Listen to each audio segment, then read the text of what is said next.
Creating forums in D2L. When creating your online discussion board in D2L, you must first create a forum, and forums act as modules or folders within the discussion tool. Then, within those forums, you'll create topics, and topics are the interactive pieces of the discussion board. It's where your class discussion actually resides. You can place dates and restrictions on forums, and those dates and restrictions will be applied to each topic within that particular forum. You can also place dates and restrictions on individual topics. In this video, I will be walking through the workflow to create 2 discussion forums. My first forum will be my general course questions forum, and this forum will be continuously available to my students. My second forum will hold my weekly discussions. My students will see only one discussion topic per week, but as the instructor, I'll be able to see the entire list of topics. So let's go ahead and get started. First, open the Discussions tool by clicking the Communication Link group and then select Discussions. Note that you can also access discussions by clicking the Evaluation Link group and then clicking Discussions from this menu.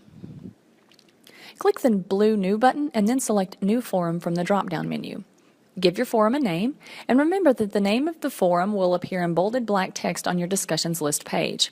The forum name appears anytime a topic within a forum is available. So for my first forum, I'll use the name Course Q&A.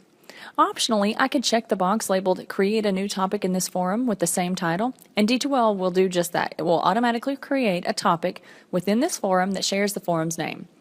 I'm not going to select this option in the workflow, but just know that it's available. I will leave this forum's description blank for now. I will also leave all other forum options as the default. I'll click Save and Close, and just like that, my first forum has been created. Now, because there are no restrictions on this forum, my students will be able to see it throughout the course's duration. Let's repeat the workflow for creating a forum so that I can create my weekly discussions forum. Click the blue New button once again and then select New Forum from the drop-down menu. Give your forum a name, and for this forum I will label it Weekly Discussions because it will hold all of my weekly discussion topics. In the description, I'll include an expanded explanation of my expectations for the weekly discussions. Keep in mind that I'm not including specific topical information. That will belong in the topic description. In the Options section, I'm able to select any of the 3 available options. Keep in mind that any options that you select here will be applied to every topic within this forum, so choose carefully. If I check the box labeled Allow Anonymous Posts, this action will allow my student to post anonymously to topics created within this forum. Anonymous posts display with the author labeled as anonymous in the thread. I will not be able to identify students who posted threads or replies, and I cannot check to see a student's course progress in the discussion if this option is checked. If I check the box labeled A Moderator Must Approve Individual Post before they display in the forum, this action will require me, the instructor, as the moderator, to approve every single thread and reply posted within all of the topics inside of this forum.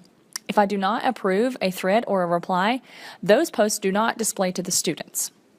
If I check the box labeled Users must start a thread before they can read and reply to other threads in each topic, this action will require students to start a new thread on each topic before being able to view or reply to the other threads within that topic within this forum. If this forum requires post-approval, users will not be able to view or reply to other threads until their thread is approved. You can mark any, all, or none of these 3 options, but remember that any restrictions that you place on this forum level will be inherited by all of the topics within this forum. The Availability section of the new forum setup controls the visibility of your forum and therefore the visibility of your topics. The default setting for the visibility is that the forum is always visible, and I suggest keeping the default here. But if you would like to control the visibility of your forum and its topics, select Hide this forum to completely hide the forum and its topics from your students. Optionally, you can use a date range during which your forum and its topics are visible. A forum will be visible after the start date you provide, and the forum will disappear from the student view after the end date you specify. You can select one or both dates for this date range option. So for example, selecting a start date will stagger your forums to appear sequentially and then remain visible throughout the duration of your course. If you're wanting to control the visibility of a particular discussion topic, I suggest leaving the availability of the forum as always available, always visible, and then placing availability dates on the topic level, not the forum level. It's also worth mentioning that any dates you configure on the forum level will override any dates you place on the topics themselves.